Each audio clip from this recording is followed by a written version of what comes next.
Amém? Aleluia! Então vamos à palavra de Deus, 11 horas e 40 minutos. Vamos à palavra de Deus nesta manhã. Nós queremos aprender um pouco mais sobre sonhos, visões e mistérios de Deus. E hoje eu vou ler com você dois textos, né? Um que nós já lemos na semana passada e provavelmente eu vou lê-lo durante todos os cultos dessa série. E depois eu vou para o texto aonde eu vou começar a ministrar. Joel capítulo 2, versículo 28 diz: "E há de ser que depois derramarei o meu espírito sobre toda a carne, e vossos filhos e vossas filhas profetizarão, os vossos velhos terão sonhos, e os vossos jovens terão visões. E também sobre os servos e sobre as servas, naqueles dias, derramarei do meu espírito." Senhor, fala aos nossos corações, nos desperta. Enche-nos agora da tua palavra. Faça-nos transbordar. Ensina-nos e orienta-nos, segundo o teu espírito, para a glória do teu nome. E você diz: Amém, Jesus. Há uma promessa, está aqui em Joel 2,28, de que nos últimos dias o Senhor vai derramar do seu espírito sobre toda a carne, né? E aí ele diz que os filhos profetizarão, filhos e filhas profetizarão, os velhos terão sonhos e os jovens terão visões. Eu achei muito interessante a explicação que o pastor John Kilpatrick deu dessa qualificação do texto. Filhos e filhas profetizando, velhos tendo sonhos e jovens tendo visões. Ele deu uma explicação que eu achei muito coerente. Ele diz o seguinte: o que o texto está dizendo não é só que gente velha vai sonhar. Não é isso que o texto está dizendo. O que o texto está dizendo, por que o texto conecta sonho com os velhos, com os idosos ou os experientes? É porque sonho requer experiência para ser interpretado, para ser entendido. Qualquer pessoa pode ter uma visão disso. Eu tive uma visão, entrou um anjo por aquela porta e foi andando até a Sâmela e botou a mão na cabeça da Sâmela e abençoou a Sâmela. Qualquer pessoa pode ter uma visão e compartilhar a visão. Normalmente, visões não carecem de interpretação, com uma exceção ou outra, mas normalmente não carece de interpretação. Tá? Profetizar é a mesma coisa. Profetizar é uma ação soberana do Espírito que, inclusive, não depende do intelecto humano. Ela passa pelo seu intelecto, mas ela não depende do seu intelecto. Por isso que, às vezes, a gente profetiza coisas que a gente só vai entender depois o que profetizou. Não é? Eu lembro que, quando eu estava revendo um culto há pouco tempo atrás, antes da eleição, quando o Senhor me tomou aqui e trouxe uma palavra, eu profetizei, o Senhor dizendo: eu vou surpreender a todos nesta eleição. Eu não entendi no dia. Agora eu sei o que o Senhor estava dizendo. Tá? Porque eu tinha a minha preferência, eu queria que a eleição, o resultado da eleição fosse de uma forma, mas Deus tinha outros planos. Eu sabia? Não, mas o Senhor trouxe uma palavra em profecia.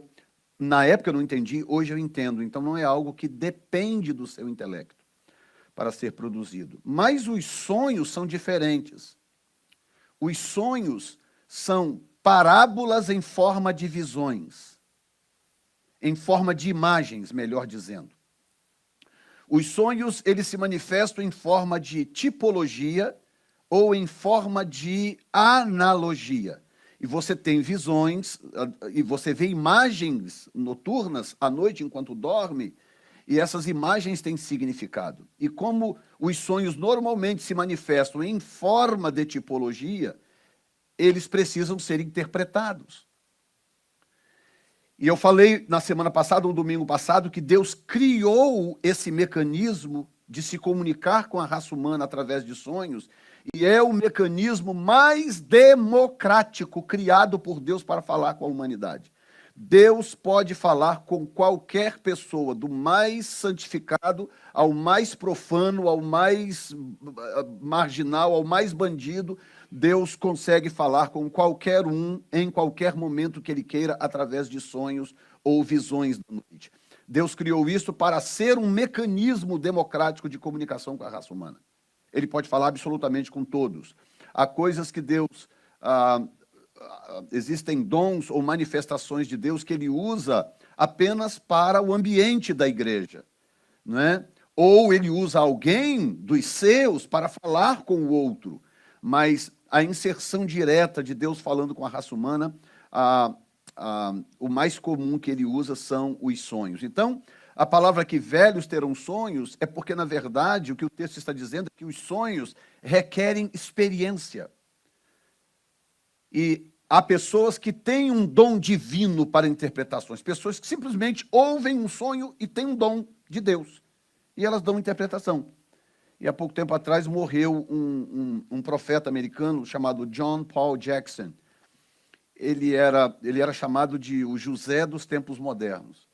Espetacular o dom que aquele homem tinha, espetacular, uma coisa linda de se ver. Vi muitos vídeos dele, acompanhei das entrevistas dele, era impressionante. Ele ia para um programa de televisão e ele interpretava os sonhos no ar. A pessoa ligava, eu tive um sonho assim, assim, assim. Esse sonho significa isso. E batia. Você ouvia e dizia, não, é isso mesmo, não tem como não ser isso. Ou seja, há casos em que algumas pessoas têm um dom dado por Deus, um dom natural, um carisma natural dado por Deus, que é potencializado pelo Espírito Santo, quando aquela pessoa se converte e se torna servo de Deus. Isso é um fato. Mas o outro fato é que isso pode ser aprendido. Você vai observar que depois desta série, depois que eu pregar todas as mensagens dessa série, você vai observar que quando você tiver um sonho, você já não vai ficar tão perdido como você ficava antes. Você já vai começar a entender certas coisas. Opa, pera um pouquinho, isso aqui, pelo que eu entendi do que o pastor falou, isso aqui pode ser isso, pode ser aquilo. Você vai começar a entender os seus sonhos. Por que é importante ter essa compreensão sobre sonhos, visões e os mistérios de Deus? Porque há uma promessa de Deus de que nos últimos dias, junto com o derramamento do Espírito, vai haver uma ampliação nas manifestações sobrenaturais. Sonhos, visões e profecias vão se amplificar. À medida que o Espírito vai intensificando o seu mover, todo o mover de Deus, todo o avivamento começa embrionariamente, começa de forma imperceptível e ele vai ganhando forma, até se tornar um grande derramamento do Espírito. Sempre foi assim e assim será, portanto, creio eu, os próximos derramamentos também do Espírito Santo, caso o que está por acontecer ou começando a acontecer não seja o último. Então, a importância é isso, é que Deus vai falar tanto com a sua igreja, Deus vai usar tanto esse método, esse mecanismo democrático de comunicação, que as pessoas vão começar a ter sonhos de Deus. E os sonhos são para trazer alerta, para trazer edificação, para orientar, para revelar o futuro. Tudo aquilo que Deus quer fazer de uma forma generalizada para trazer, seja com você, família, ou seja com a igreja, Deus vai usar sonhos. Zanda contou aqui agora uma experiência, inclusive a família está online assistindo ali, a experiência que é dessa semana, que essa família, nós atendemos essa família do Rio de Janeiro, e aí, nisso que estamos conversando, eles contando algumas coisas que estão passando, o senhor falou comigo, pergunta a eles do sonho, pergunta a eles se houve um sonho. Aí perguntei, tem um sonho aí na jogada? Tem, eu tive um sonho. E aí contou o sonho. Quando contou o sonho, eu interpretei o sonho. O sonho era, rigorosamente, a resposta do que eles estavam orando. Ou seja, Deus já tinha dado a resposta, mas eles não tinham entendido a resposta. Quando eles contaram o sonho, eu dei a interpretação. Não, o que Deus está dizendo é isso, isso e isso. Aí, isso para a esposa. Aí o marido falou, eu também tive um sonho um pouco antes. Aí contou o sonho anterior era exatamente mostrando a situação em que eles iam estar, que é a situação que eles estão passando agora. Ele teve um sonho antes e no sonho Deus estava mostrando para ele que eles estariam na situação que eles estão hoje. E o sonho que Deus deu para ela agora, semana passada, Deus deu semana passada, era Deus dando para eles o caminho para sair da situação em que estão. Alô? Deus é maravilhoso ou what? E eles estavam orando, clamando a Deus, pedindo a Deus por uma solução. Senhor, nos socorre, nos ajuda a sair disso. E Deus deu um sonho, mostrando exatamente como sair daquilo. Deus prometeu, disse, eu vou derramar do meu espírito e vocês vão ter sonhos. Só que o povo ocidental trata sonho como um sonho. Foi um sonho. As pessoas tratam sonho apenas como sonho, porque elas não enxergam, os ocidentais não foram ensinados a olhar. Vou esperar vocês terminarem de olhar para o Doni, vocês prestarem atenção no que eu estou dizendo. Os ocidentais não foram ensinados a olhar para o sonho como um mecanismo sobrenatural. Nem todo sonho é sobrenatural. Eu já expliquei isso na semana passada. Inclusive, Deus fala isso no próprio texto, nós vamos citar aqui um dos textos, Deus fala sobre isso. Nem todo sonho é sobrenatural, nem todo sonho é enviado de Deus. Mas grande parte dos sonhos, principalmente sonhos do povo de Deus, grande parte desses sonhos é enviada por Deus, Deus falando com o seu povo. Quem pode dizer amém, Jesus? Então, na semana passada, eu fiz uma boa introdução, inclusive cansei vocês um pouco, explicando coisas do psiquismo humano, como funciona a mente humana e tal, exatamente para vocês agora compreenderem algumas coisas que vamos falar daqui para frente. Hoje eu quero falar sobre sonhos bíblicos que mudaram a história. Para você entender a seriedade dos sonhos, houve momentos cruciais na história, cruciais, que Deus usou sonhos para mudar a história. A história de pessoas, a história de povos, a história de nações. Deus usou sonhos. E eu quero começar com o primeiro sonho registrado na Bíblia, de forma contundente, está em Gênesis capítulo 31.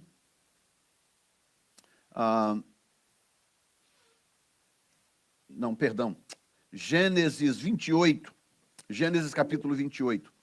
É o primeiro sonho que nós temos registrado na Bíblia, que seja realmente sonho. Algumas pessoas dizem que a forma como Deus falava com Abraão também era em sonhos ou em visões da noite. O texto não afirma isso em lugar nenhum, mas algumas pessoas dizem isso, alguns teólogos dizem isso, porque era a forma mais comum que o povo daquela época conhecia de comunicação com Deus.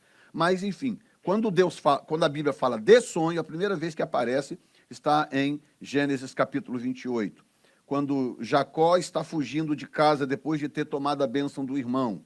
Diz assim: partiu, pois, Jacó de Berseba e foi a Harã, e chegou a um lugar onde passou a noite, porque já o sol era posto. E tomou uma das pedras daquele lugar e a pôs por sua cabeceira, e deitou-se naquele lugar. E sonhou, olha bem, e eis era posta na terra uma escada cujo topo tocava nos céus. E eis que os anjos de Deus subiam e desciam por ela. Imagina que sonho lindo. E eis que o Senhor estava em cima dela e disse: eu sou o Senhor, o Deus de Abraão, teu pai, e o Deus de Isaque. Esta terra em que estás deitado, te darei a ti e a tua semente. E a tua semente será como o pó da terra, e estender-se-á ao ocidente, ao oriente, ao norte e ao sul, e em ti e na tua descendência serão benditas todas as famílias da terra. E eis que estou contigo e te guardarei por onde quer que fores. Imagina, Deus está falando isso com Jacó em sonho. Em sonho. Então, não é que Jacó teve um sonho com Deus. Não, ele dormiu e Deus foi lá e entrou no sonho dele. Deu a ele uma visão da escada, dos anjos, e o Senhor aparece lá e começa a conversar com Jacó, como duas pessoas conversam acordadas. E ele diz: e eis que estou contigo, te guardarei por onde quer que fores, e te farei tornar a esta terra, porque não te deixarei até que haja feito o que te tenho dito. Agora, preste atenção nisso. Onde está a diferença entre os orientais e os ocidentais? O que um ocidental faria? Acordaria e falar: eu tive um sonho. Meu Deus, será que é de Deus? Eu tive um sonho. Será que tem alguma coisa a ver com Deus isso?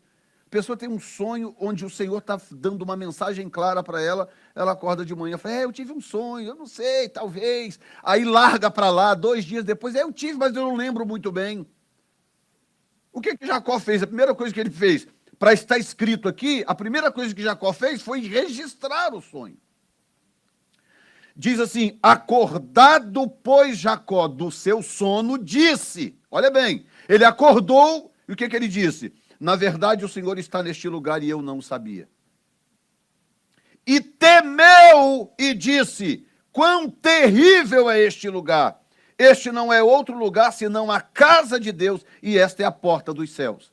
O que ele fez? Ele tomou o seu sonho de forma literal. Ele não ficou ali, não sei, será? Pegou o celular, ligou para Isaac, para o pai, ligou para o tio, para alguém. Olha, eu tive um sonho, não sei, será que é de Deus? Será que é coisa da minha cabeça? Como assim? What are you talking about? Como que pode ser coisa da sua cabeça? É evidente quando os sonhos são mensagens de Deus. E é muito evidente quando os sonhos são produzidos pelo seu próprio inconsciente, produzidos pela sua própria mente. Porque eu disse na semana passada, vou repetir caso alguém não tenha ouvido. Sonhos produzidos pelo seu próprio inconsciente, ele sempre vai proteger o seu ego. Ele sempre vai proteger a sua própria vontade. Sempre. Nunca que o seu inconsciente vai gerar um sonho para te repreender, para prever o futuro, para anunciar o futuro para você. O seu inconsciente não conhece o futuro. Todo sonho gerado em nós mesmos, ele tem como objetivo proteger o nosso próprio ego, a nossa própria vontade, e por aí vai. Os sonhos de Deus, eles são diferentes, eles são muito mais abrangentes, eles são muito mais expansivos. E eles sempre trazem uma lição de Deus, uma orientação divina, uma edificação ou uma exortação de Deus. Estão entendendo, irmãos? Amém. Deus usa para falar. Deus usa para falar. Nós tivemos uma experiência aqui na igreja, há um tempo atrás, de uma pessoa que estava para tomar uma decisão. Estava para tomar uma decisão séria que ia afetar a vida dela. Na noite anterior à decisão, essa pessoa teve um sonho. E o sonho dizia claramente: não faça isso. Ao interpretar o sonho, o que a pessoa entendeu? Que Deus estava dizendo para ele: não dê esse passo. Na noite anterior à decisão. Tem alguém me ouvindo aqui? Amém. Ou seja, quando Jacó olhou, acordou assim, o texto não diz nem que foi de manhã, diz que acordado, pôs Jacó do seu sono, disse: na verdade esse lugar é a casa de Deus. Eu estou na casa de Deus, eu não sabia. Porque ele não só teve o sonho, como ele sabia que ele havia tido uma experiência com Deus. E esse sonho foi o gatilho disparado para mudar a história de Jacó. E aí daí para frente você sabe tudo o que aconteceu. Eu preguei aqui há uns dias atrás sobre isso, há uns cultos atrás sobre isso. Jacó com as varas, com Labão, aquela história toda. Mas tudo começou aonde? Começou aqui, porque foi a primeira vez que Jacó ouviu a voz de Deus diretamente.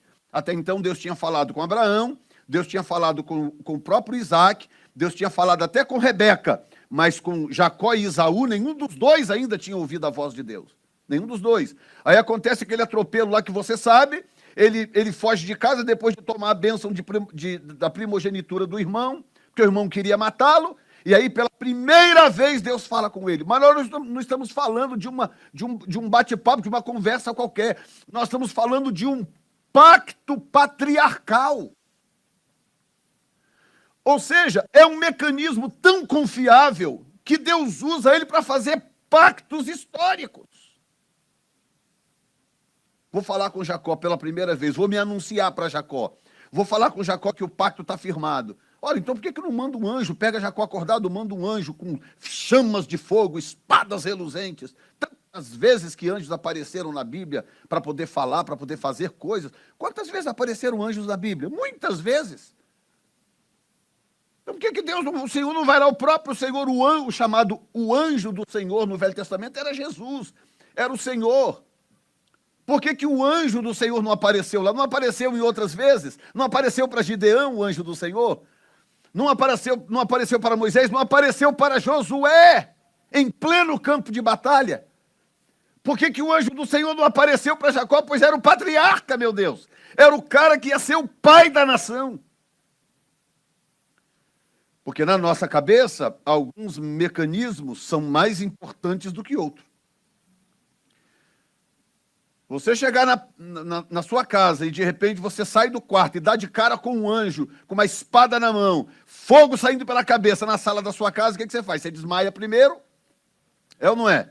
Desmaia primeiro, e quando você voltar do desmaio, que acontece? Acabou, o Facebook inteiro vai saber, todo o Instagram vai ficar sabendo, você não vai me deixar em paz, você vai me contar toda hora.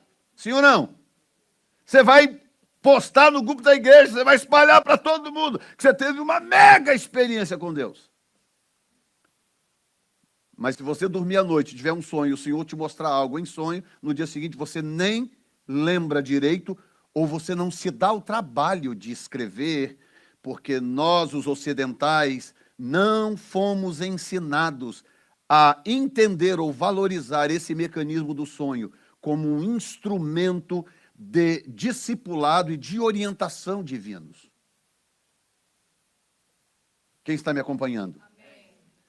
Então, no caso de Jacó, foi uma coisa tremenda. Deus, ele não acordou de manhã e ficou em dúvida de nada. Ele acordou de manhã e fez: isso aqui é a casa de Deus. O Senhor falou comigo. Por que ele tinha essa convicção? Por uma questão cultural. Ele sabia culturalmente que esse era um mecanismo confiável de Deus se comunicar com a raça humana. Você pode dizer amém, Jesus? Amém. Aí qual o próximo? Olha bem, vocês lembram que eu preguei aqui sobre as varas, né?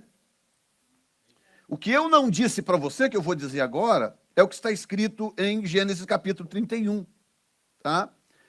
No verso 9, Jacó diz assim: assim Deus tirou o gado de vosso pai e o deu a mim. Porque o que aconteceu é o seguinte: quando Jacó enriqueceu e o gado bom era todo dele, eu contei a história para vocês, chegou uma hora que Labão endoidou, falou: não, aí os filhos começaram a botar pilha no pai: não, Jacó está roubando tudo que é nosso. Mentira, não estava roubando nada. Deus estava defendendo Jacó porque Labão tinha mudado o acordo com Jacó 10 vezes. Você consegue confiar numa pessoa que muda o acordo que fez com você 10 vezes? Você consegue confiar nessa pessoa depois, sim ou não?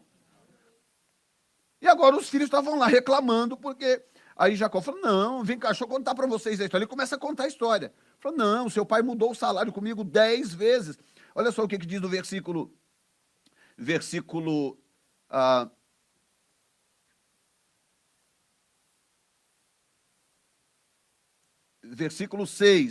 E vós mesmos sabeis que todo o meu poder tenho servido a vosso pai, mas vosso pai me enganou, mudou o meu salário 10 vezes. 10 vezes. Porém, Deus não lhe permitiu que se fizesse tal mal. Mas aí o ponto que eu quero chegar nisso aqui, verso 9, ele diz: assim Deus tirou o gado de vosso pai e o deu a mim. Verso 10. E sucedeu que, ao tempo em que o rebanho concebia, eu levantei os meus olhos e vi em sonhos que os bodes que cobriam as ovelhas eram listrados, salpicados e malhados. Aí quando você vê a história lá de Jacó, chega e fala: não, começa a catar varas ali, vamos fazer lista nessas varas, vamos colocar aqui nos bebedouros, para esses, né, para as ovelhas poderem conceber aqui e tal. Fala: mas Jacó tirou isso de onde? Do joelho? Ele inventou isso como? Não, ele sonhou à noite. Ele teve um sonho à noite, e ele entendia o mecanismo do sonho. Quando ele acordou de manhã, ele teve um sonho e falou: eu já sei como nós vamos mudar essa situação, essa enganação do seu pai. Já sei. Ou do pai de vocês e das esposas. Na verdade, ele nem contou, ele está contando agora, depois do acontecido. Depois do acontecido, ele está contando: não, isso aqui eu vi em sonho. Deus mudando a natureza das ovelhas. Deus me mostrou como fazer. Ou seja, um dos momentos mais cruciais da vida de Jacó, que é quando Jacó deixaria de ser o Jacozinho, enganador, trapaceirinho lá de trás, para se tornar o patriarca Jacó, o grande patriarca, rico, poderoso, cheio de bens. O que Deus usou para fazer isso? Usou um sonho. Deu um sonho para ele. E falou: olha, faça assim. E ele acordou de manhã com aquele sonho na cabeça e começou a fazer aquilo. Resultado, aquilo deu certo, porque o sonho era da parte de Deus. Quem está me acompanhando, gente? O terceiro sonho que mudou, que eu estou falando hoje de sonhos bíblicos, né, que mudaram a história. O terceiro sonho, ou a terceira situação, são os 2 sonhos de José. José era o primeiro primogênito de Raquel, né? Mas o penúltimo de Jacó, e José era fiel, o pai amava José, porque era filho da esposa que ele amava, aquela história toda. E aí o que acontece? José começou a dar sinais de que havia algo de Deus com José. E o que Deus estava fazendo, na verdade, era transferindo um direito de primogenitura que pertencia a Rúben, porque Rúben traiu o pai. Rúben defraudou a casa do pai, se envolveu com uma das concubinas do pai. Então, Rúben, ao fazer isso, ao desonrar o pai, Rúben perdeu o direito da primogenitura. Deus poderia ter passado para o próximo, que era Simeão? Poderia, mas Simeão estava envolvido também na traição de José. Assim como estava Judá, que era o quarto, né? Simeão, Levi, que era o terceiro, e Judá, que era o quarto. Estavam todos envolvidos lá na trapaça contra José. Então, o que Deus fez? Ao invés de Deus transferir para o imediato, para o seguinte, Deus pegou e transferiu para José, que era o filho de Jacó com Raquel. Tem uma questão profética aí, que não dá para explicar agora, porque José de Jacó com Raquel, que tem a ver aí com um paralelo entre Jesus, o pai e a nação de Israel. Mas o que eu quero que você entenda agora é isso. Aí o que Deus fez? Para Deus começar a destacar José, mostrar para José, olha, o seu futuro é mais do que você imagina. Porque escuta bem o que eu vou te dizer. Se Deus não tiver misericórdia de nós, deixa eu descer mais um pouquinho aqui, porque isso precisa cair no seu coração. Se Deus não tiver misericórdia de nós, nós vamos viver mediocremente para o resto das nossas vidas. Porque nós temos a tendência de sermos medíocres. Deus olha para mim e para você e fala, eu tenho um plano na vida desse caboclo, eu tenho um plano na vida dessa mulher. Então eu vou ter que começar a provocá-lo, porque senão ele vai ser medíocre, ela vai ser medíocre. Porque quando eu, não sei você, quando eu olho para mim, eu fico pensando, caramba, por que será que Deus resolveu fazer algo comigo? Tem mais alguém aqui assim? Amém. Por que, meu Deus? Se você souber de onde eu vim, não vou nem contar para você não desviar. Como é que foi a minha infância?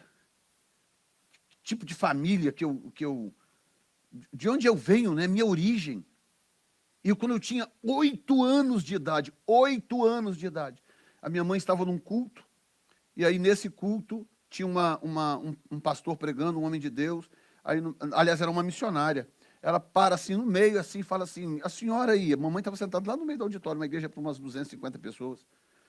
A senhora aí, a senhora tem um filho de uns 8 para 9 anos? A mamãe falou, tenho um filho de 8 anos, ele está em casa. Aí ela falou assim, cuida desse menino, porque Deus vai levá-lo ao redor da terra, Deus tem um chamado para esse menino.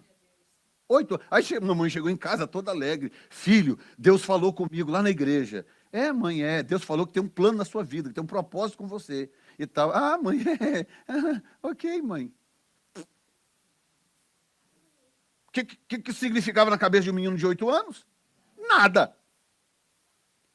Mas era Deus já cutucando, dizendo, eu não vou deixar você ser medíocre. Não vou deixar. Eu vou provocar o seu crescimento. Eu vou incomodar você. E o que acontece com José é exatamente isso. Deus começa a provocar ele. E qual é a primeira provocação que Deus dá? Um sonho. Então agora eu quero que você preste atenção. Hoje eu não estou necessariamente falando sobre interpretação de sonhos. Eu vou falar sobre isso na próxima mensagem. Mas eu quero que você comece agora a prestar atenção. Como que a gente interpreta sonhos? Pensa comigo. Como que se interpreta sonhos? A interpretação não pode sair do seu joelho. Não pode ser uma produção da sua cabeça. Não. A interpretação de sonhos vem a partir do momento que eu começo a correlacionar as imagens do meu sonho com aquilo que significa na Bíblia. A Bíblia me dá pistas. Dá pistas. A Bíblia fala comigo em tipologias.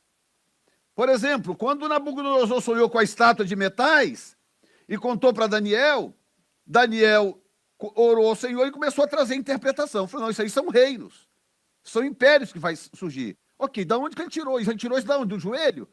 Não, é que se você for rastrear antes, você vai observar que aqueles minerais estavam relacionados àqueles reinos. Está entendendo? Daniel seguiu uma lógica do próprio contexto anterior a ele. O próprio contexto. Por exemplo, a Babilônia foi o império que mais teve ouro na história. A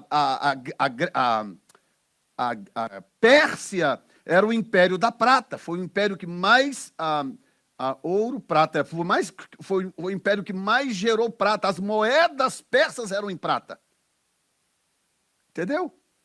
O Império Grego foi o império que desenvolveu o bronze, a ponta das lanças do exército grego eram de bronze. Até então eram todas de ferro. Veio o Império Grego desenvolver a tecnologia do bronze. E começou a colocar pontas de lança, pontas de flecha, tudo de bronze. Por quê? Mais leve, mais pontiaguda, mais cortante. Veio o Império Grego, bronze. Está entendendo? Então, não é que Daniel surgiu com uma explicação do nada. Não. Deus deu para ele a compreensão, lógico. Mas a compreensão veio de princípios pré-estabelecidos em situações anteriores a Daniel. Estão compreendendo, gente? Sendo assim, o que esse texto, esses sonhos de José, eles já me dão pistas. Por exemplo, quando José conta que, eu tive um sonho, né? O texto diz assim: sonhou José um sonho que contou a seus irmãos, capítulo 37, versículo 5 de Gênesis. Por isso, o aborreciam ainda mais, olha bem. E disse: ouvi e peço-vos este sonho que tenho sonhado. Eis que estávamos atando molhos no meio do campo, e eis que o meu molho se levantava e também ficava em pé, e eis que os vossos molhos o rodeavam e se inclinavam ao meu molho. Ok, se fosse nos dias de hoje, que coisa tremenda, hein? A gente precisa ver o que significa, né? Quando José contou isso, os irmãos falaram: engraçadinho, você está sugerindo que nós todos vamos nos dobrar a você? Como que eles concluíram que aqueles molhos eram eles no sonho? Então, onde que eles tiraram essa informação? Muito simples. É que culturalmente, naquela época, o indivíduo se fundia com a sua função. Observa, por exemplo, que a maioria dos nomes, no Velho Testamento principalmente, diz respeito à função ou ao propósito da pessoa. Lembram disso? Jacó nasceu agarrado no pé do irmão, ficava brigando no vento, nasceu agarrado no pé do irmão, foi lá e botou o nome do menino de enganador. Está entendendo? O nome da criança tinha a ver com a perspectiva do futuro daquela criança. Então, a cultura da época é que a pessoa e a sua função eram a mesma coisa. Então, qual era a função dos irmãos de José? Qual era? Qual era a função dos irmãos? Colher. É o que eles faziam a vida inteira. Cuidavam de animais e colhiam trigo e cevada. Aí José fala: eu tive um sonho. Eu sonhei que os molhos de trigo de vocês todos se dobravam ao meu. Ora, estava muito na cara.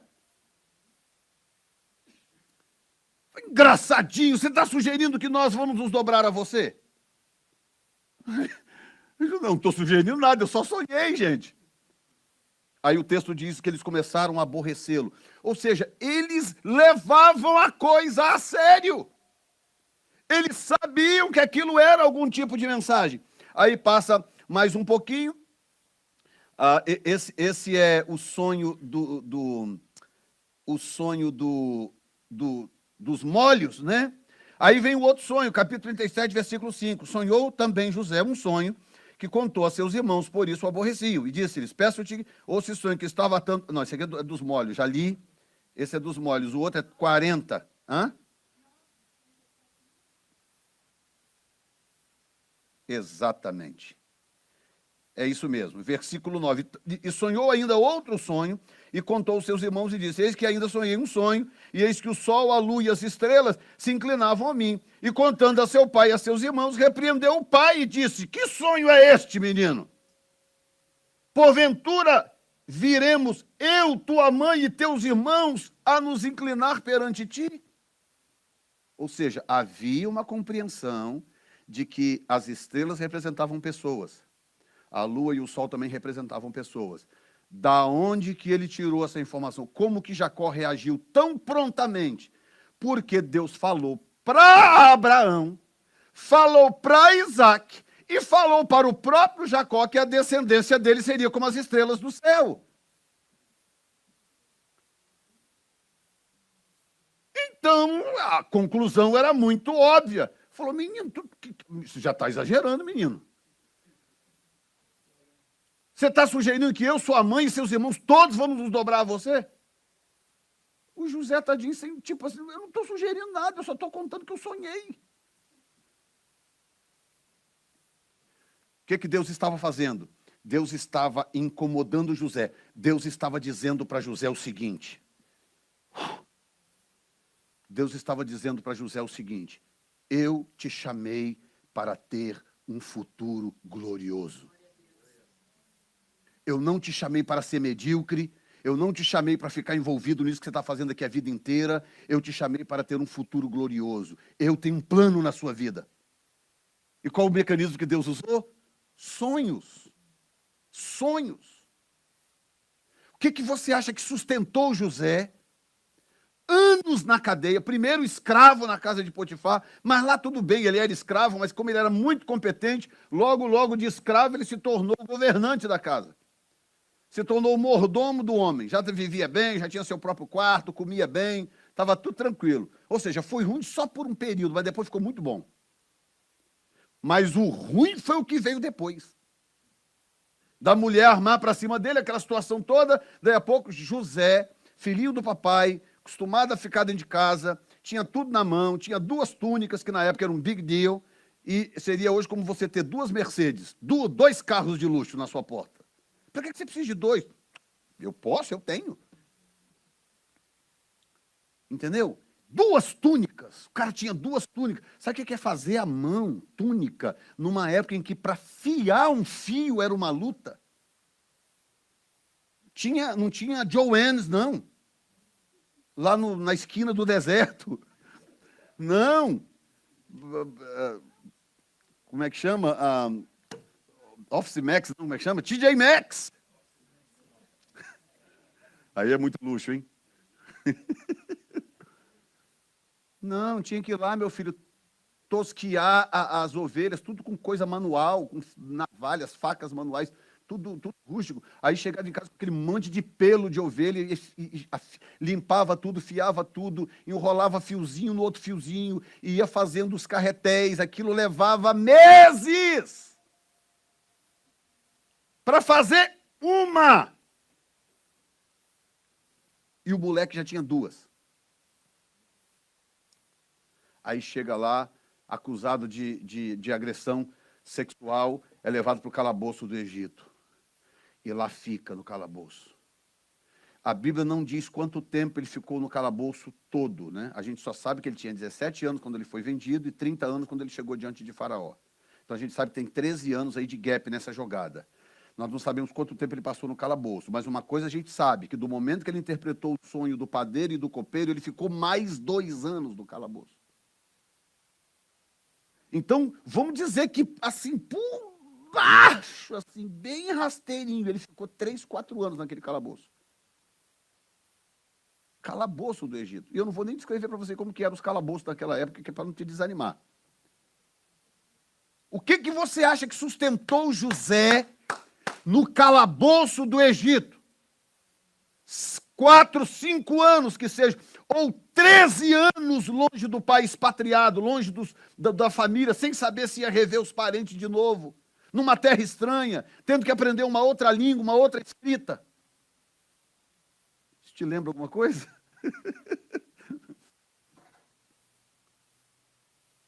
O que você acha que sustentou José? Pensa comigo. Naquela situação ali, aquela coisa só piorando, piorando, piorando. Você acha que ele se agarrava em quê? Nos sonhos. Lá atrás da nucazinha dele. Não, mas pera um pouquinho, tem alguma coisa ainda por acontecer. Porque Deus mostrou meus irmãos se dobrando diante de mim. Deus mostrou minha família inteira se dobrando diante de mim. Ainda tem alguma coisa por acontecer. Tem algo que Deus vai fazer que eu ainda não sei o que é. Mas o meu fim não é esse. Deus às vezes fala com você em sonhos para te dizer, o seu fim não é este. Levanta a tua cabeça, desperta, cadê a tua fé? Onde é que está a convicção das pessoas de hoje, gente? As pessoas hoje não têm convicção de nada. Nada. Como é raro encontrar alguém convicto hoje de alguma coisa. Como é raro. As pessoas flutuam como as ondas do mar com a maior facilidade. Hoje estão fazendo juras de amor. Te amo, te amo, te amo. Amanhã estão te dando facada pelas costas. Cadê a convicção das pessoas? No que você é convicto? Pensa aí com você, não precisa responder para mim, porque não é para mim, é para o Senhor. No que você é convicto? O que é que tem no seu coração em forma de convicção que você é capaz de morrer por aquilo? Dizer, não, isso aqui pode me matar, porque eu não mudo de opinião, é isso mesmo. Eu estou convicto, eu tenho certeza, é isso aqui. Porque nós vivemos numa época de ausência de convicção. Ninguém tem convicção de mais nada. E isso é uma estratégia diabólica, algo que o diabo vem fazendo já há muito tempo. Roubar a convicção das pessoas. Mas lá está José, que convicção aquele menino. E lá está. Na casa de Potifar prosperou, se tornou governante da casa. Tudo prosperava na mão de José. Tudo prosperava. Até as flores, tudo, ele cuidava do jardim lá, tudo prosperava. Aí foi parar no calabouço, lá no calabouço chegou lá como um prisioneiro qualquer, daí a pouco tempo começou a organizar o calabouço. E aí o capataz lá do calabouço olhou e falou assim, tem um negócio com esse rapaz, com esse menino, ué. Falou, faz o seguinte, fica responsável aí, cuida de tudo para mim. José começou a cuidar de tudo, da alimentação dos presos, da limpeza do calabouço, organização, horário de trabalho, tudo ficou na mão de José. E aí, de repente, está José lá como responsável por tudo, como supervisor do calabouço. E é por isso, agora ouça bem o que eu vou te dizer. Senhor, me ajuda, por favor. Outro que eu vou te dizer. José nunca teria contato com o padeiro e o copeiro do rei se ele não fosse supervisor do calabouço. Sabe por quê? Porque os oficiais do rei naquela época, eles eram presos em alas diferentes. É mais ou menos hoje. A pessoa vai presa e ela tem diploma, o que acontece? Ela não pode ficar na cela lá junto com todo mundo, é ou não é? Não é assim a lei? Ela é separada numa ala de pessoas que têm o mesmo grau de formação. Naquela época funcionava um pouquinho diferente. Todo nobre, todo oficial ou nobre, quando eram presos, eles iam para uma ala específica. Os outros presos não tinham acesso. José não era nobre, José não era oficial, não era nada. José nunca teria contato com esses caras. Eles teriam tido os sonhos que tiveram, ficariam sem saber o que significavam, e José nunca teria tido contato com eles. José só teve contato com eles porque era supervisor de Bangu 1. Tinha contato com aquelas facções criminosas todas. PCC, Comando Vermelho. José tinha contato com todos. E num desses dias, aí vem, então, o sonho seguinte, né, que eu estou falando de sonhos que mudaram a história, capítulo 40, versículo 5, diz que ambos sonharam um sonho, cada um seu sonho, na mesma noite, cada um conforme a interpretação do seu sonho, o copeiro e o padeiro do rei, que estavam presos na casa do cárcere. Aí aqui vem de novo. Aqui tem outras pistas de interpretação de sonho. Primeiro, uma pista repetitiva que eu já citei. Deus usou a função do padeiro. O que o padeiro faz? Pão. Então Deus usou a função do padeiro para representar o próprio padeiro. E eu já expliquei por quê. Pessoas e funções naquela época se fundiam. Tá? E Deus usou o vinho, a uva ou vinho para representar o copeiro. Porque é o que ele fazia. Então isso aí já está entendido. Está, inclusive, repetido aqui agora, mostrando para você que isso é um fato bíblico. Mas aí o que Deus fez? Deus usou uma contagem numérica para falar de dias. quando eles viam aqueles pães e os pássaros comendo os pães, o que acontece? Nos dias de hoje, essa interpretação talvez ficaria um pouco mais complicada. Por quê? Porque os pães hoje têm preservativo. Você vai no supermercado, você compra um pão que está lá 2 semanas. Leva para casa e fica mais 3 semanas na sua casa. Naquela época, o pão era feito para durar no máximo 2 dias. O terceiro dia já era o dia do descarte. Olha bem, hein? Culturalmente. Então, fazia-se pão, não tinha nenhum tipo de preservativo. Um cara igual o rei, por exemplo, ele só comia pão feito no dia seguinte ou no mesmo dia. Ele nunca comia pão de 2 dias atrás. De 3 nem pensar, porque 3 era o dia do descarte do pão. Porque estragava, não tinha preservativo de espécie alguma.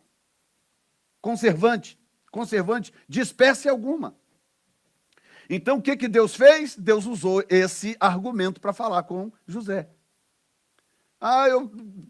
Um cesto de pão, e aqui eles vinham, comiam e tal, não sei o quê. 3 cestos de pães, eles comiam. José falou, mas tu acha que era 3 cestos? O pão não pode durar mais do que 2 dias, no terceiro dia já está estragando? E os pássaros estão vindo e comendo esse pão na cabeça do caboquinho? 3 cestos? Meu irmão, daqui a 3 dias... 3 dias, prepara, porque a navalha vai passar no seu pescoço. Faraó vai mandar remover isso em 3 dias. Da onde que ele tirou isso? Do nada? Não, não é do nada. Não é do nada. Ele estava seguindo lógicas tipológicas. Deus usa, inclusive, fatores culturais para falar conosco. Digo graças a Deus. Aí chega o copeiro, eu também tive um sonho. Na verdade, foi o copeiro primeiro, né?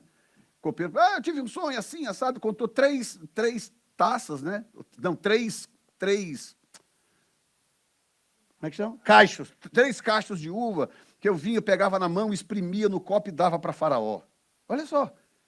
Aí José falou, moleza, em 3 dias você vai ser restituída a sua função diante do rei, vai entregar o copo na mão do rei. Aí o padeiro falou, então eu também tive um sonho. Eu também tive um sonho. Aí, quando ele conta o sonho, José fica... sei não, tá... Sabe sim, conta aí. Não, daqui a 3 dias o rei vai mandar remover a sua cabeça. 3 dias depois, a cabeça do cara é cortada e o copeiro é restituído à sua função. Você está me entendendo? Amém. Os sonhos desses caras, copeiro e padeiro, foram os sonhos que mudaram a rota do destino de José. O que Deus usou? Por que Deus não fez igual fez com Pedro? Pedro está lá na prisão, entra um anjo poderoso, sai rasgando tudo, abrindo as grades, entra na prisão de Pedro, as algemas logo caem pelo chão, ele pega Pedro pela mão e sai prisão afora, vai embora. Quem é que vai parar um anjo? Tirando um cara da prisão? Quem é que vai peitar o anjo do Senhor? Por que Deus não fez a mesma coisa? Vai lá, tira José de lá, que tem um plano na vida dele. Entrar um anjo portadeiro. Vem cá, José, vamos sair daqui, vamos embora. Podia fazer ou não podia? Podia ou não podia? Mas não fez. O que Deus fez? Chegou a hora de mudar a sorte de José. Entra no sonho desses caras aí e mostra para eles o que vai acontecer com eles em 3 dias. Porque eu vou usar José para interpretar esse sonho. José interpreta o sonho e o restante, a história, você sabe, Deus literalmente muda a história de José. Mas eu vou encerrar porque são 12h28 e eu sei que você está com fome para almoçar e descansar à tarde. Aliás, falar nisso, de tardinha, não quero ninguém ligando para o Telei. Quero que vocês respeitem a dor do Telei hoje à tarde. Viu? Ninguém, por favor, mexa com o Telei, tá?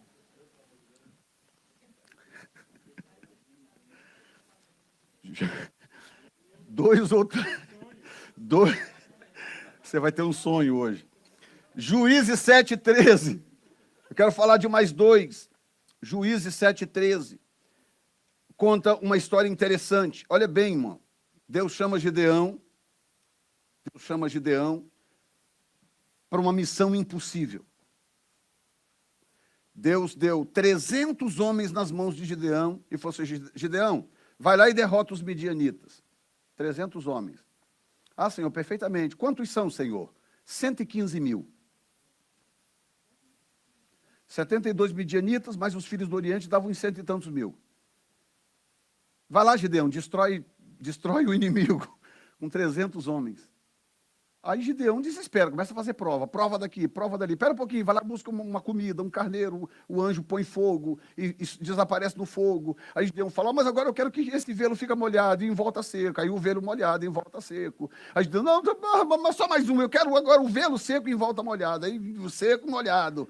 E aí vai para o rio para beber água. E fica aquela coisa sem fim, aqueles testes sem fim. Aí Deus vira para Gideão e fala assim, Gideão, você está com medo, né? Você está com medo. Olha bem, o que diz o texto?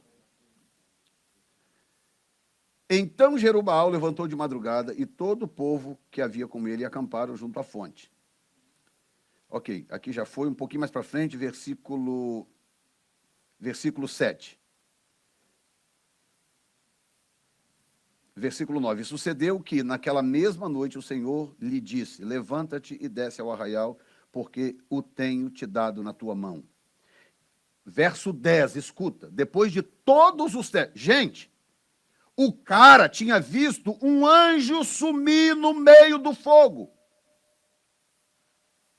O que você faria se você visse um anjo no quintal da sua casa, subido no fogo? Você faria o quê, você? Além de dar um ataque do coração. O cara tinha visto um anjo sumir no meio do fogo, gente. Era um anjo. Um cara que parecia um homem. Ele foi lá, fez uma comida, testou. O cara tocou com o cajado, subiu aquela labareda, o cara entrou na labareda e subiu, foi junto. Eu estaria mudo até hoje. Sim ou não? E aí vários outros milagres. Ok, tá bom, tá resolvido, Gideão? Tem quantos do lado de lá mesmo? 100 e poucos mil. Eu tenho quantos? 300. Aí verso 10. E se ainda temes, desce tu e teu moço pura ao arraial, e ouvirás o que dizem, e então se esforçarás tuas mãos, descerás ao arraial. Então desceu com ele o seu moço e tarará. E os midianitas, verso 12, e os midianitas e amalequitas e todos os filhos do Oriente jaziam no vale como gafanhotos em multidão. E eram inumeráveis seus camelos como a areia que há na praia do mar em multidão. Chegando, pois, Gideão, eis que estavam contando um homem ao seu companheiro um sonho. Não era um profeta midianita, era um midianita ordinário. Teve um sonho à noite. E não era o capitão. E dizia, eis que um sonho sonhei. Eis que um pão de cevada torrado rodava pelo arraial dos midianitas, chegava até a tenda, e as feriu, e caíram, e as transtornou, de cima para baixo, e ficaram abatidas. E respondeu o seu companheiro e disse, tá na cara, isso não é outra coisa senão a espada de Gideão, filho de Joás.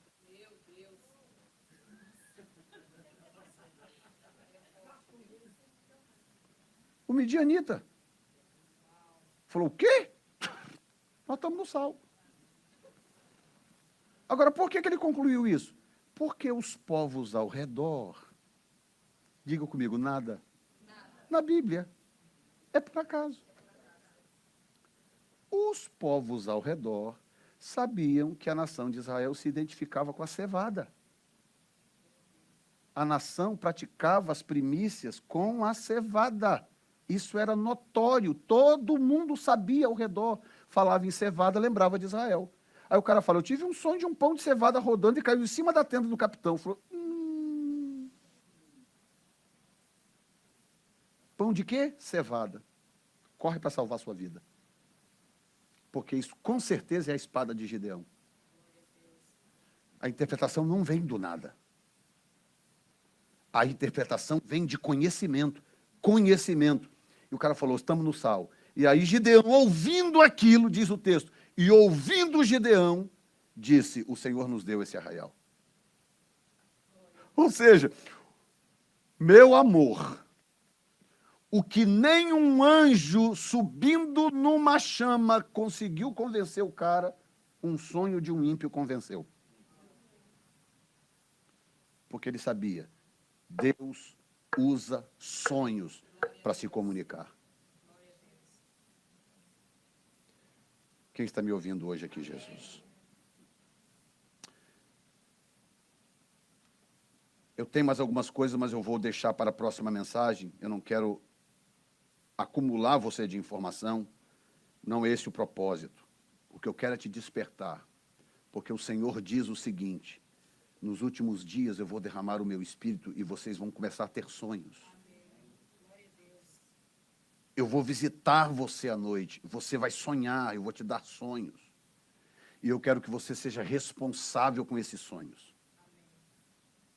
Registre os seus sonhos. Se você é bom de escrita, escreve. Não é bom de escrever, grava no celular. Vai catalogando os seus sonhos. Que você, essa família que nós atendemos ontem ou anteontem? Anteontem. Família que nós atendemos anteontem. Os 3 últimos sonhos que eles tiveram, 2 do marido e 1 da mulher. Os 3 sonhos davam para eles a rota exata do que ia acontecer e do que eles precisavam fazer. Só que eles estavam perdidos, eles não tinham noção. Escuta esta. Será que eu posso falar aqui? Posso, né? A Zandra acordou de manhã apavorada, ligou para mim. Disse: meu amor, eu tive um sonho, estou apavorado. O que foi? Alguém chegava para ela e falava assim... Hã? Alguém ligava para você e falava assim: oi, pastora, tudo bem? Ah, eu estou te ligando para dizer que a Dominique morreu. Minha filha, Dominique. A Dominique morreu. Aí a Zanda acordou de manhã apavorada. Eu falei assim: calma, porque isso tem outros significados. Calma. Vamos entender o que o Senhor está tentando nos dizer. Claro, oramos pela nossa filha, fizemos as alertas, a gente avisa, cuidado ao dirigir, se der sono para, isso e aquilo, e a gente já, né, toma as providências. Aí passam o quê? 2 dias. Passou um dia que ela me contou o sonho, liga o Diego e fala assim: mãe, estou ligando para te dar uma notícia um pouco chata. O Jonathan morreu. Quem era o Jonathan? O melhor amigo da Dominique. Cresceu com meus filhos. Só que ele regulava mais a idade para ela do que o Diego, um pouco mais velho. Então, eles se tornaram grandes amigos. Ele estava morando na Flórida, mas se falavam constantemente, grandes amigos. Faziam um negócio juntos, ele tentou colocar ela para trabalhar com ele, aquela coisa, grandes amigos. Cresceram juntos. Uma vez tiramos férias da família, a gente se programou para tirar umas férias assim, inesquecíveis, aquelas férias com recurso, sem ficar regrando nada, a gente se programou. Isso há uns anos atrás. Vamos para a Flórida, vamos, mas vamos nos programar para a gente não ficar regrando as crianças. Vamos embora. Aí eles, sei lá, tinha o quê? 13, 14 anos, talvez, por aí de idade. A gente, então, fez uma reserva boa de dinheiro e fomos para a Flórida. Quem é que foi conosco? O Jonathan. Muito amigo deles. Passou lá com a gente uma semana, no resort, aquela história toda. Então, quando ela teve o sonho, o que Deus estava preparando, na verdade, o nosso coração, porque no dia seguinte ia chegar uma notícia.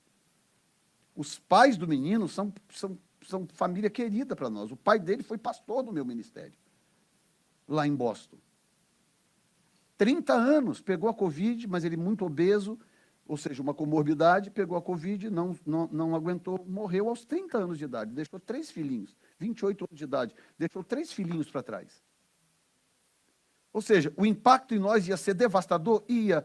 Foi um impacto muito grande? Foi, mas foi um pouco menor, porque antes Deus já tinha colocado nosso espírito em alerta.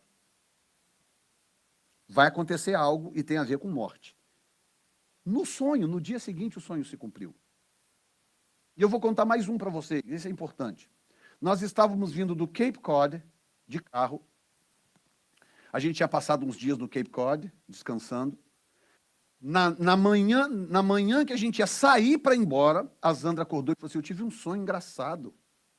Eu sonhei que o policial parava a gente e checava o carro, não sei o que tinha no carro, e o policial chegava e tal, olhava o carro, ficava aquela coisa toda, o policial virava e falava assim: ó, tá vendo aquele estacionamento ali? Estaciona o carro lá e fica ali. Me espera, fica ali, que depois eu vou conversar com você. E aí ela acordava do sonho. Aí o policial ia embora, sumia, desaparecia no sonho. Ela acordou de manhã e contou esse sonho. Aí a gente terminou tudo, colocamos as coisas no carro e tal, entramos no carro e fomos chegando em Everett. Ela estava contando no caminho, ela estava contando no caminho. Quando ela está terminando de contar o sonho, o policial acende as luzes atrás do meu carro. Seu sonho está se cumprindo agora, eu falei para ela. Seu sonho está se cumprindo nesse momento. Aí, aquelas luzes, aí eu encostei o carro, o policial veio, olhou. Eu nem lembro o que era que tinha no carro. Eu sei que tinha alguma coisa, não sei se era documento, não lembro agora. Eu sei que o cara chegou e tal, reclamou, que não sei o quê, que ppp. Aí eu, I'm sorry, desculpa, eu não vi, eu não sei lá o que é e tal. Aí ele muito agitado, olhando de um lado para o outro, aí virou para mim, era perto do Target. Ele virou para mim e falou, está vendo aquele estacionamento do Target lá? Eu falei, yes. Ele falou, estaciona lá e fica lá. E aguarda que eu vou voltar depois. Eu fui, peguei o carro, fui lá, estacionei o carro. Ele ligou o carro, foi embora, desapareceu. Aí eu fiquei lá uns 10, 15 minutos. Aí bateu o pino. Eu falei assim, Sandra, na verdade, o que ele está fazendo é o seguinte, ele está liberando a gente sem dizer que está liberando. Porque você sabe, tem câmera no carro, tudo gravado. Eu falei assim, ele estava dando a deixa para a gente. Ó, você fica lá, eu vou desaparecer, daí você se vira. Foi exatamente o que aconteceu. A gente ficou lá uns 10, 15 minutos, eu olhava para um lado, desci do carro, olhei. Falei, quer saber de uma coisa? Esse cara não vai voltar, e se voltar aqui, ele não me acha nunca mais. Entrei no carro e fui embora, nunca mais apareceu, não recebi nenhuma warning, nada. Ou seja, ela sonhou e aquilo rigorosamente aconteceu exatamente como. Porque o sonho dela serviu para quê? Serviu para me ajudar a entender. O que esse cara está fazendo é te ajudando. Ele está te dando a chance de você ir embora em paz. É isso que ele está fazendo. O sonho mostrou para mim que havia algo de sobrenatural naquilo que ia acontecer. Deus usou o sonho para falar conosco. Vocês estão entendendo, gente? Portanto, vamos ficar de pé neste momento. Eu vou deixar algumas coisas para a semana que vem, porque tem muita coisa ainda a se discutir a respeito disso. Mas eu quero dizer para você que há um canal aberto da parte de Deus. Há um canal aberto da parte de Deus. Deus vai falar com você. E outra coisa, ele não vai falar com você só para bater papo, só para, ei, eu sou o Senhor, estou aqui, não. Ele vai falar com você para te dar diretrizes. Ele vai te mostrar caminhos a seguir, rotas. Ele vai te mostrar coisas a serem evitadas. Ele vai te mostrar pessoas a serem evitadas. Porque ele está cuidando de você. E ele mesmo disse, eu vou derramar do meu espírito e vocês vão ter visões e sonhos. Então coloque a mão sobre a sua cabeça e diga assim, Senhor, eu abro a minha mente, eu abro o meu espírito, eu abro a minha compreensão. Eu torno o Senhor, Senhor absoluto do meu sono e dos meus sonhos. Fala comigo como tu quiseres. Nesse tempo de derramamento do Espírito, me mostra a tua vontade, me mostra o caminho a seguir, me mostra o que fazer, me mostra no que trabalhar, me mostra como prosperar, Senhor. Em nome de Jesus, eu quero te conhecer melhor, eu quero ter visões noturnas, e eu quero crescer em discernimento e em intimidade com o Senhor, que é o meu Deus. Obrigado, Espírito Santo, por esse mecanismo extraordinário de comunicação contigo, que são os sonhos. Em nome de Jesus. Amém. Dê um aplauso ao Senhor.